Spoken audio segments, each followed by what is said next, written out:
Hello and welcome back to another episode of Bantz with Lawrencia. How are you all doing? Hope you're doing great.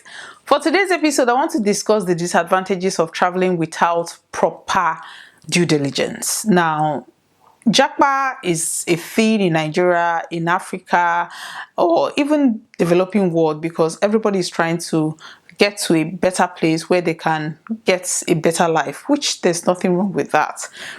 The thing is, people are not doing their due diligence. There are loads of people being deported, loads of people traveling by road. I was thinking that traveling by road shouldn't be a thing in this day and age where there are so many other ways you can travel. There are so many other channels, like you can get scholarship, you can go to school, you can get jobs. You can work from home, you can work online.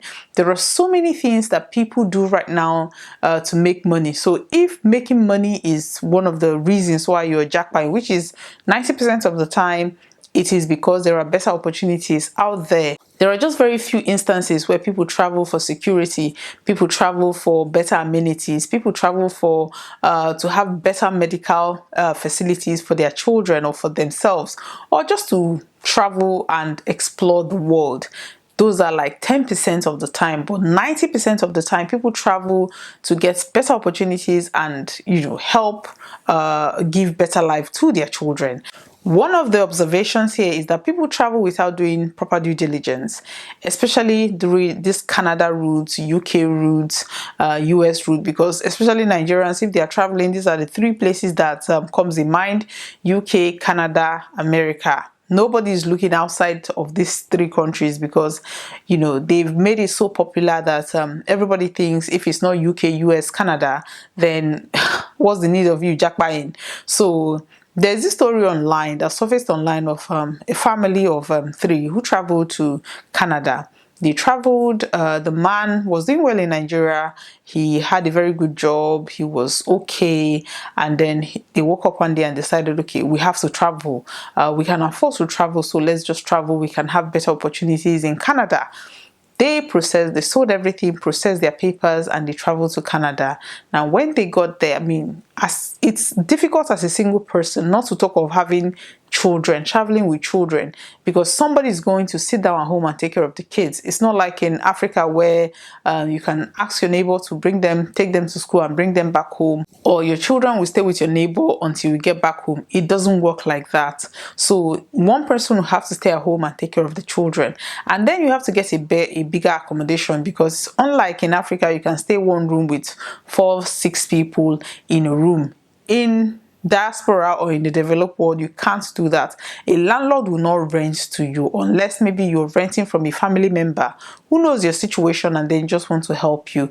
But as a newcomer coming into the society, you're not going to be able to rent having 4 or 5 people in that room. You have to rent a bigger accommodation, which also increases cost of living. So according to the story, this man and his family relocated to Canada after selling everything that they had, believing that they're going to make a better life, have better opportunities, not just for them, but for the children. Now, when they got there, they realized that accommodation is no jokes. They were able to pay for a couple of months, and after that, it was hell. They couldn't even get into shelter because the shelters are fully filled up. It was even a Canadian that was giving the gist, because he said that this has happened a lot of times. He was trying to warn not just Nigerians, but other immigrants traveling, that yes, some people will say, oh, one person should travel and then go test the waters and before you can bring your family members.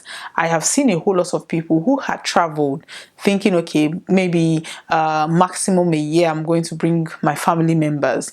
Most times it's even better to come with your family members, and yes, it's going to be difficult, like you're going to feel like you're losing your minds, but if you go through that as a family, especially if you had the right documentation, then it will be easier to now normalize as a family. But let's say one person going and then trying to water the ground for other people to come, depending on your papers, depending on your skill set, depending on your qualification, that would determine the kind of job that you get. That will now determine the kind of visa you're going to process for your family. So either way, it is challenging, it is difficult.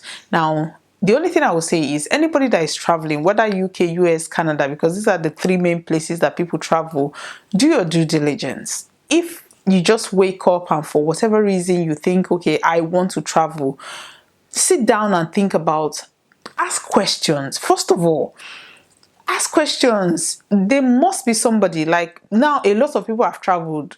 Gone are the days when people, maybe if somebody from another village that went to Canada, or you will know somebody in your locality or in your village or even in your extended family that is in that place that you can ask questions. Most times people don't want to ask questions. Even when you're telling somebody that, okay, you want to travel with a visiting visa, don't go with visiting visa, or don't even go with student visa. Try and do A, B, and C. It might take you longer for you to get travel to Canada. But if you actually sit down and do whatever you have to do to get the necessary qualifications to go to where you're going to, it will help you. Most times people don't want to listen to that because, at that point, they just want to travel. They just want to live wherever they are. That is the danger. That is when people get into trouble, because all they want to hear is, yes, you can do that. You can survive by the grace of God. Or when you get there, you can do one or two things. Yes, there's always going to be people telling you that. There's always going to be somebody that is giving you the nudge to go ahead and do certain things. I mean, heck, there are people traveling by roads. So there's always going to be a yes person that will tell you, yes, you can do this. But reading between the lines, ensure that every information you're getting, you can actually verify. Go on YouTube, watch people's experiences, because right now, a lot of, when people are saying that, oh, people in the UK or US are just, YouTubers are just talking too much, I don't see it as talking too much, because that is giving information to somebody.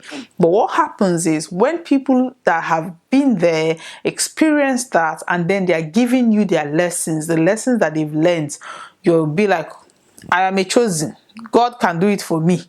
My story is going to be different. What God cannot do does not exist. These are what people will say, instead of you to actually take the lessons from their own experience. Nobody is saying that you must experience. The reason why they are sharing their story is for you not to go through what they've been through. If somebody is sharing their experience and telling you that when I came, I went through A, B, and C, and it was so difficult, all you have to do is to make sure that, okay, just find out why they went through that and avoid those pitfalls. Don't just say, oh, you went through that is because you don't have sense, or you went through that because you're not prayerful.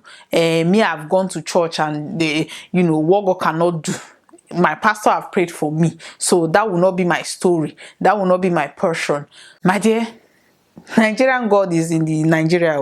It's not, once you fly that airplane, it doesn't go with you. You now have to follow the laws of the land of where you're going to. Do your due diligence. Right now, everything is on social media. Everything is online. I remember recently a friend contacted me. We've not spoken for some time. According to her, marriage ended and she wants to move on with her life. She has 3 kids and she said she wants to travel to the UK. I was like, travel? What kind of visa? How much do you have? I gave her like the options, and all the options that she could go through, she would need nothing less than 25 million to be able to process. Like the minimum she would need is 25 million to process that. She was like, oh, no, somebody told her this, somebody told her that she could go through this, she could go through that. And I sat down and I'm like, you're contacting me that is in this place. I've seen people go through what you want to go through now, and I'm telling you that it is not worth it. If you could sit down, yes, you're going through, you're mentally drained, whatever, but if you, even at this point, you still have family around, you still have people you could talk to, you still have people support system, But if you leave all those things and you're thinking, okay, you're traveling because somebody told you of 1 or 2 ways that you could easily travel without any stress, you can travel without any stress. The stress is waiting for you at the other end. Why not just sit down and do some courses that could help you? It must not be UK. You can later move to the UK once you've dotted your I's and crossed your T's. You can then move to the UK to settle. But for now, look into other places that you could settle. Look into other courses that you could do that some countries are looking for. Do those courses. Don't just wake up one day and say, I want to travel, and then somebody that is a yes person that would just want to collect your money. There are so many scams going on. People are scamming people, collecting money, telling you it can be done, and then they will collect this money and you will not see anything. Please, before you travel, do your due diligence. Don't just travel, especially if you're traveling with your family.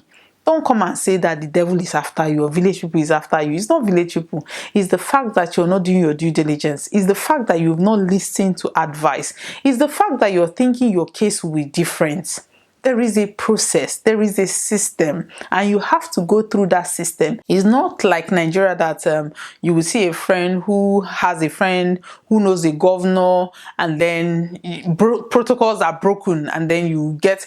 Don't get me wrong, there are so many people who have been lucky to meet certain people or be in certain positions that people are able to help them.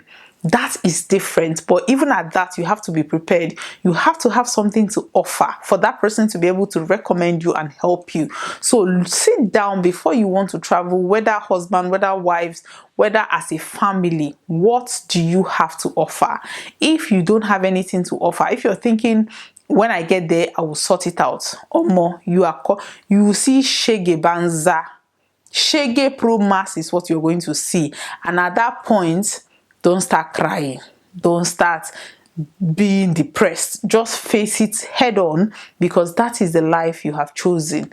I wish everybody who wants to travel all the best. I mean, nobody is wishing for anybody to come to a foreign land and be stranded and be depressed and be feeling suicidal. Nobody prays for that. Not even your worst enemy will want to pray that prayer for you, because it is draining. It is draining. So before you travel, please and please and please, do your due diligence. Thank you very much for watching today's episode. Please, if you know of any other country apart from US, UK, Canada that have better opportunities for Nigerians or for even Africans that want to travel, let me know in the comment section, because I think people need to know certain things. Some people are not even willing to do scholarships. Some people are not willing to take additional courses. Some people are not willing to learn skills that could help them. Japa is not cheap. I tell people Japa is not cheap, but if you actually improve yourself in certain skills, it can make it cheaper. Not that it's cheap, but to make it more affordable for you to be able to do that, because the money you will require will now be less than what you would need if you have to pay to every Tom, Dick and Harry for you to get to where you want to get to. But once you acquire certain skill and you're able to get a job before you travel, it will literally halve the expenses. So do your due diligence. Let us know if there are other countries that you think have better opportunities or have better acceptance to immigrants. Let us know in the comment section. Thank you very much for watching today's episode. Please like and share. Thank you very much for watching. Bye bye.